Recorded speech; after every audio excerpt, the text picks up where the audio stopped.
En ce 8 mai 2010, la France célèbre le 65e anniversaire de la victoire de 1945. Cette victoire mettait un terme à plus de 5 années de guerre, 5 longues années de privation, d'exactions, durant lesquelles l'Europe fut mise à feu et à sang sous le joug nazi. En cette journée nationale, la France se souvient de tous ceux qui ont souffert, militaires et civils, tombés au combat ou sous les bombes, pourchassés, déportés, victimes de l'antisémitisme, du racisme et de l'obscurantisme.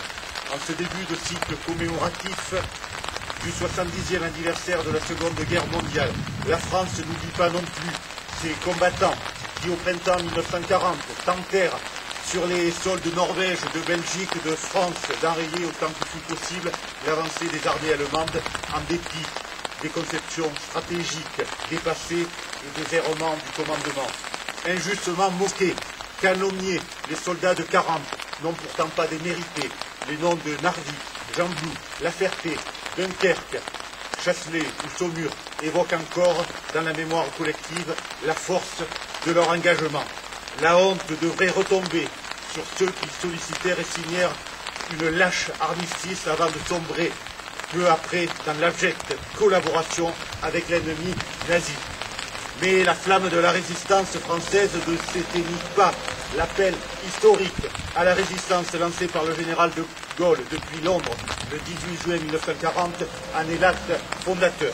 Ce fut cette poignée de volontaires qui choisit la France libre, qui bravèrent tous les dangers pour continuer la lutte aux côtés des Alliés, portant haut les 3 couleurs nationales d'Afrique en Europe jusqu'au cœur du territoire ennemi.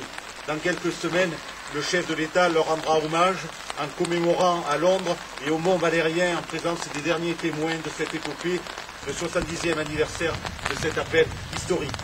Ce furent tout autant ces hommes et ces femmes, ces soutiers de la gloire dont parlait Pierre Brossolette, qui formèrent à l'intérieur du pays, au péril de leur vie, l'armée des ombres, entretenant ainsi sur le sol national la flamme vacillante de la liberté.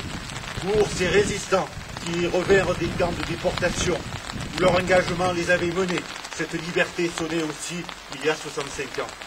Aujourd'hui, réitérant son choix de célébrer le 8 mai 1945 sur les lieux emblématiques de la libération du territoire national, le président de la République, Nicolas Sarkozy, est à Colmar pour honorer ces libérateurs, en particulier les soldats de la première armée du général de Lattre de Tassigny, qu'une marche victorieuse depuis la Provence avait conduit en Alsace.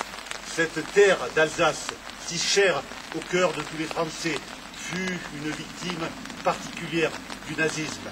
Annexion de fait, déplacement forcé des populations, tentative de nazification, incorporation de forces sous l'uniforme ennemi. Sa reconquête marquait un pas décisif dans la chute du Troisième Reich. Le 8 mai 1945, la France, redevenue elle-même, s'asseyait à la table des vainqueurs du nazisme, retrouvant son rang en même temps que son honneur et sa liberté. La page est désormais tournée. Les pays du vieux continent ont su dépasser ce qui les opposait.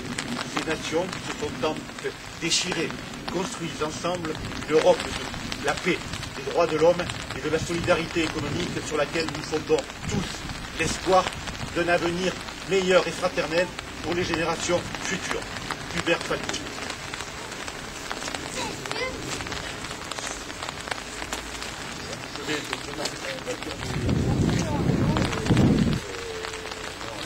On va déposer, donc on va demander.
Liste des morts durant la guerre 39-45.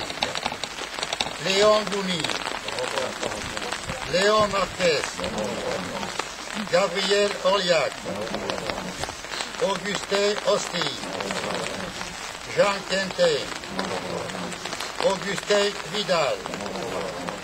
N'oublions pas ceux qui sont tombés pendant la guerre 14-18 en Indochine.